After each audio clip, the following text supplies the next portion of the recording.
Hey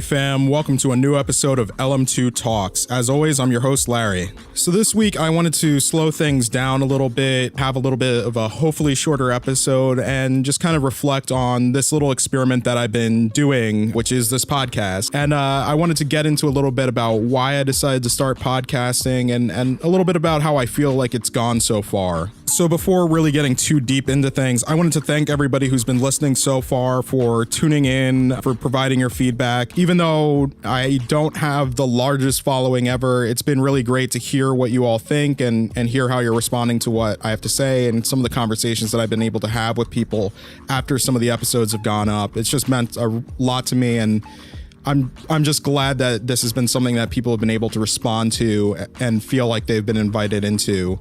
That was really a big part of why I wanted to do this. I wanted to be able to have more of these discussions and to start some of these discussions, because I don't feel like we always have them, or, maybe more particularly, we don't always have them from the perspective that I am approaching some of this from. So for me, I adopted listening to podcasts a little bit after finishing my master's degree. I found myself going to work a lot and not necessarily having all of the most kind of poignant or interesting conversations. Not to say that I didn't have some great conversations with my students and my coworkers. I really did. But, in terms of critical critique of media and some of the things going on in the world, I didn't always have a chance to have those conversations, or, sometimes they might be a little bit too charged to have in an office environment. And so podcasts and listening to podcasts really gave me that opportunity to listen to what thoughts people had about the different things that were going on in the world of entertainment, in the world of politics, in just kind of social consciousness and culture and social justice. And so it was a nice window into all of these different thoughts. And if you looked at my podcast library, it's really all over the place. There's some comedy podcasts. I got into Two Dope Queens a lot. I went through a stint where I listened to just about every one of the NPR podcasts, a ton of different political podcasts, just trying to get a sense of where the world was at, over the last few years, and kind of wanting to hear what different people had to say about the things that we were all experiencing. But probably the podcasts that I spent the most time listening to were media and entertainment podcasts, things that were looking at movies, looking at TV shows, looking at video games. And something kind of bothered me about a lot of what I was listening to. Not to say that these weren't good podcasts or even great podcasts. They definitely hit that mark for providing that really critical analysis of media that I was looking for. But oftentimes I felt like they lacked the perspective of people of color.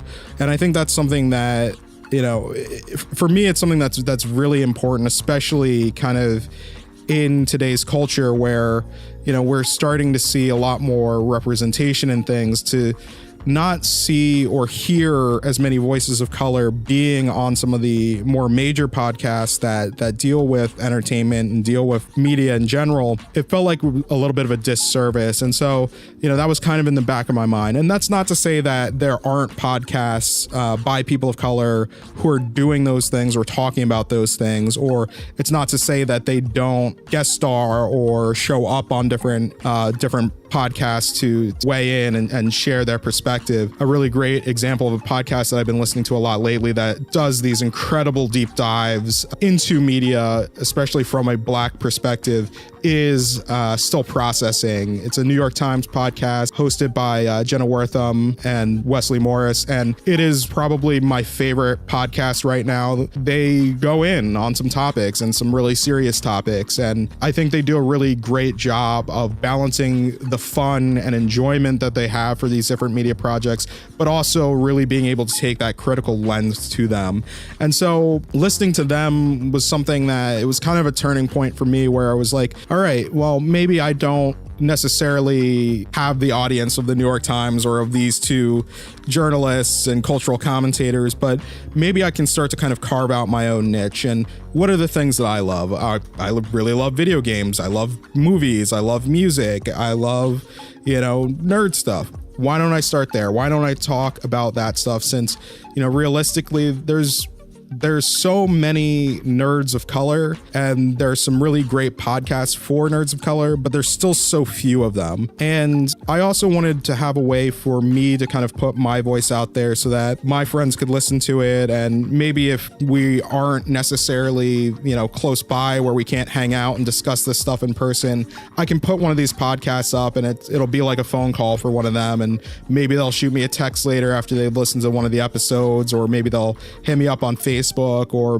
next time we see each other, maybe we'll talk about some of the things more in depth. For me, it's really been that great way to start the conversation. And beyond that, I think one of the things that I really like about it, so when I initially started my website, it was a portfolio, and then I wanted to start blogging because I had a lot of thoughts on things, as I mentioned in the first episode of the podcast when I talked about starting it up. And writing can be difficult sometimes. Honestly, writing takes a lot of time. There's a lot of research that goes in, especially with the pieces that I was writing.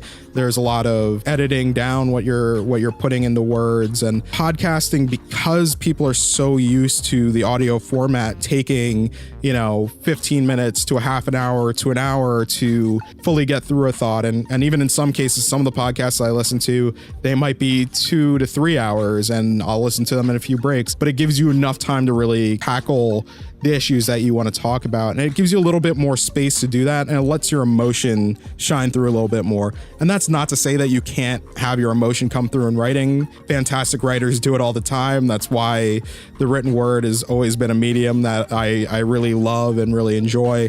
But there's something about being able to hear someone's voice, being able to hear the excitement, the dread, the terror, the horror, the abject anger, being able to express all of those emotions through words is something that I really wanted to be able to do with this, especially when it comes to media. I mean, it's something that I get fired up about. Students that have worked for me, coworkers that have worked with me know that I get really excited, about the shows that I watch, about the movies that I watch. And it's really performative in nature. I mean, there's this, being able to actually kind of act out what you're saying is something that you don't necessarily get to do in writing, or people don't necessarily get to hear those inflections in that same way. And this was just a way to really kind of get more out of those thoughts and to really lay them out in a much more decisive way. Now, on top of that, there was a really practical reason for me wanting to do podcasting. So for those that don't know me, I do a lot of multimedia work. And so I do photo work, I do video work, I do editing, I do social media, I do writing, I do all of those things, but I had never really had that much practice doing audio work. And podcasting has been a really great avenue to learn more about the process of recording and editing sound and really kind of getting to know that medium a lot better. And, I think that's one of the things that I wanted to use this episode to talk a little bit about as well. I think there's a really important thing that anybody can do no matter what career path they're in, and that's to experiment with things that they're interested in, because you never know how those things are going to come back and affect the job that you're doing. So for me, obviously doing multimedia work, learning more about audio and recording audio and editing audio is immensely important. When you're talking about video, oftentimes audio, especially if you're doing things in an interview space, documentary space, filmmaking space, audio a lot of times can be way more important than the video that you're shooting. And I know some people want to argue with that. I don't want to dismiss any of my cinematographer friends out there. You do lovely work, but depending on what the project is, sound is the most important thing.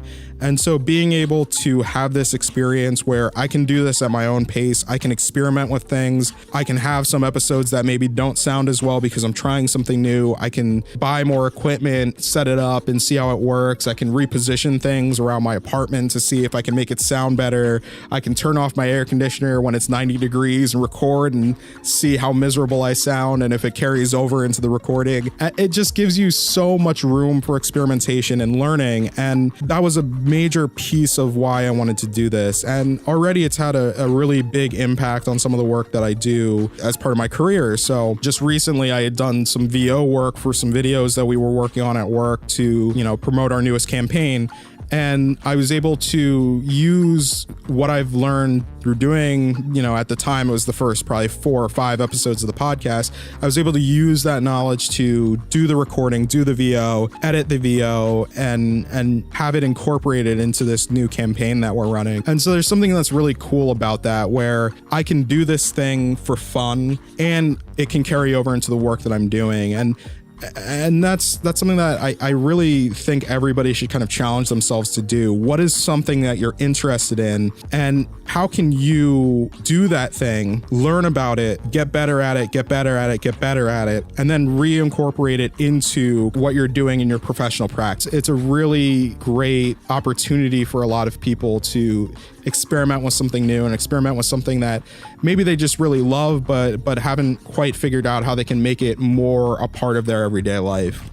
One of the last reasons that I would say I really wanted to start podcasting was to get more comfortable with my own voice. I joked around in the first couple of episodes about my ums and knows and everything like that. And I've never necessarily been the first person to stand up in front of the room and give a speech or anything like that. And I've slowly been getting better and better at it over the years. But there's something about podcasting that allows you more room to kind of find your voice in that way, and to be more comfortable speaking and be more comfortable broadcasting your ideas to people. And that was something that I found myself really enjoying about the practice of podcasting. And what I would say is, for me, it's kind of become exercise. Just like I try to wake up every morning at 4 and go for a walk, I try to do a little bit of recording each week just to keep myself on my game, keep myself able to flex my voice in the way that I need to. And, it's something that now that I've been doing it for a little while, I don't want to stop. I want to continually find things that are interesting to talk about and bring them to you all, bring them to myself, and have these kind of moments where I can again practice and exercise and get better at this, and hopefully see this thing expand into something more. I mean, I've talked to a bunch of people who are like, are you to have guests and things like that? And eventually I want to get there. I want to get to that point where I can actually have people on and discuss things and really kind of make this more than what it is currently, more than just me talking, and maybe it's me talking to somebody and not just talking at you all. So we're going to see how that goes in the future, but for right now, I'm really liking where this is at, and I really want to expand on it further. And I'm continually interested in what you all think and what you kind of want to hear from me and want to hear me talk about, and what things you think I should check out. And I always joke around that maybe there's some things that I won't check out, but I am fairly open. And I just signed up for AMC's Stubbs A-list, so I now have the opportunity to see 3 movies a week, and so I'm definitely going to be going to see a lot more movies. So if there's something that you're thinking is, hey, this is coming out, I really want to hear what Larry's thoughts are on it, definitely send that my way. I would love to kind of check some stuff out that maybe I wouldn't otherwise, and kind of report back on it. On top of that, outside of just the podcast, I've started working with the Instagram TV. So I don't know how many of you are on Instagram. I imagine most of you are on Instagram. Everybody's on Instagram these days. But there's a new part of Instagram, which is Instagram TV. And basically, it's for longer form vertical videos. And what I've decided to do with it is to share some of my hot takes on movies that I've seen. And so far, I've done 2 of them, one for Jurassic World Fallen Kingdom and one for The Incredibles 2. And it's a really fun way to just kind of share my thoughts really quickly without doing the whole podcast setup. Obviously, there's still some editing involved. On the Incredibles 2 one, I actually filmed it on a DSLR and brought it into Premiere, and I'm playing around with some of the editing that I'm doing there. I really want to expand what I'm doing there. It was really kind of shoddy the way that I slapped it together. I mean, for me personally, like I want the level of polish to go up, just like I want the level of polish on the podcast to go up. I want it to get better. I want it to look better. I want it to sound better. But, you know, I would really love to get some feedback on all of that stuff as well. So as always, you can find me at LarryTron pretty much everywhere on the internet. A couple of things that I'm going to have coming up on the Instagram TV feed. I'm going to be doing a review for the Mr. Rogers documentary that I'm going to be seeing shortly. I'll also be talking about the new sports comedy Uncle Drew soon, as well as next week I will be going to see The First Purge, as well as Ant-Man and the Wasp. So look for quick takes of those coming up. The podcast is going to take a break next week or the week of July 4th for those of you who are in the States, mostly because, you know, I want to take some time off. I want to be able to do some stuff with my family. I want to be able to enjoy some movies, and I want to be able to use that time to record some stuff so that I have new content that I can share with you all later. So as always, this is Larry. I'm signing off now. Let's talk again soon. Peace.